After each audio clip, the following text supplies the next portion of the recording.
merindui buku nukilan Samad Said. Inilah denai jejak seni ke hati, puncak fikir yang indah sekali. Tanpa himpunan ilmu di kalbu buku, kita tak sempat sampai ke mercu itu. Assalamualaikum warahmatullahi wabarakatuh. Nama diberi Nurul Sumayyah binti Abdullah, berumur 12 tahun dan mewakili Sekolah Kebangsaan Kilimu dalam pertandingan tokoh nilam bagi tahun 2021 kategori sekolah rendah Bahasa Melayu. Hobi saya ialah membaca kerana dengan membaca dapat meluaskan imajinasi saya dan meningkatkan pengetahuan serta dapat menjadikan masa lapang saya sebagai masa yang bermanfaat di rumah ataupun di sekolah. Saya telah menggalas amanah sebagai pengawas sekolah sejak saya berumur 9 tahun. Saya aktif dalam sukan dan kokurikulum. Saya pernah mengikuti pertandingan kalam jama'i, nasyid, nyanyian solo, kyurugi dan pomse. Itulah serba sedikit tentang diri saya. Hari ini saya akan membuat resensi beberapa buah buku. Antara buku yang saya minati ialah buku Kabus di Perbukitan karya Muhammad Khalid Hamzah. Muhammad Khalid Hamzah ialah seorang penulis dari Malaysia. Beliau banyak menulis cerpen dan puisi yang tersiar di dalam akhbar, majalah, di samping yang termuat dalam antologi. Buku ini mengisahkan tentang dua orang adik-beradik, yaitu Faridah dan Rahayu yang merupakan saudara kembar. Rahayu tidak pernah sedar yang dirinya menghidap penyakit kanser. Faridah pula mengalami kemalangan bersama anak muridnya Iqbal, seorang anak yang istimewa. Pengajaran yang saya dapat daripada kisah ini ialah kita mestilah tabah, sabar, redha, bijaksana dan yakin dalam apa sahaja cabaran dan masalah yang kita hadapi. Buku yang kedua pula berjudul Dusun dan Islam karya Tuan Haji Saprin Abdul Karim. Menariknya, buku ini ditulis oleh seorang penulis yang berasal dari daerah Ranau.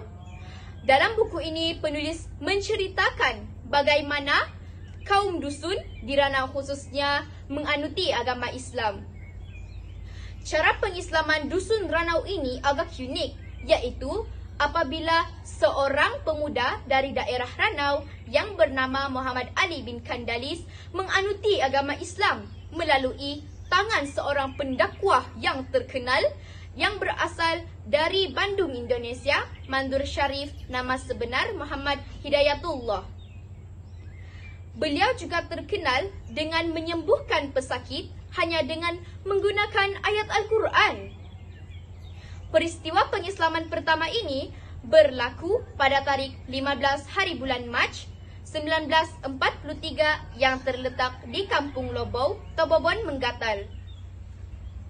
Terislamnya Muhammad Ali bin Kandalis ini membuka hati keluarga dan sahabat terdekatnya, lalu diikuti ribuan orang dusun di Ranau menganuti agama Islam. Buku ini sesuai dibaca oleh generasi muda agar kita boleh mengetahui bagaimana kedatangan agama Islam kepada etnik dusun di Ranau khususnya. Buku yang ketiga pula berjudul Tinggal dengan Nenek Noe, karya Akmail Halim yang ditulis pada tahun 2011 yang diterbit oleh Masrid Sendirian Berhad. Buku ini mengisahkan tentang seorang anak lelaki yang bernama Nabil. Nabil tinggal bersama ibunya setelah ayahnya menghadap Ilahi. Nabil seorang anak yang berada. Apa sahaja yang dia inginkan, pasti ibunya akan menunaikannya, bertentangan dengan arwah ayahnya di kampung ketika kecil. Nabil tidak kenal sesiapa pun di kampung arwah ayahnya, sehinggalah suatu hari ibunya terpaksa berangkat ke negara Jepun atas urusan pekerjaan. Nabil berkeras tidak mahu ke kampung, tetapi setelah dipujuk berkali-kali, akhirnya Nabil pun bersetuju. Pada mulanya, Nabil sangat membenci dan berasa tidak selesa tinggal di kampung, sehinggalah dia mula berjumpa dengan salah seorang sepupunya yang bernama Ashraf. Nabil sangat membenci Ashraf, tetapi mereka mula berkawan baik dan Nabil pun sudah mula selesa tinggal di kampung. Banyak pengajaran yang pembaca boleh dapat melalui buku ini. Antaranya ialah kita mestilah sabar, tabah, yakin, bijaksana dan menghormati satu sama lain, tidak kira kita kenal orang tersebut ataupun kita tidak kenal. Sekian sahaja resensi buku yang saya baca. Wassalamualaikum warahmatullahi wabarakatuh.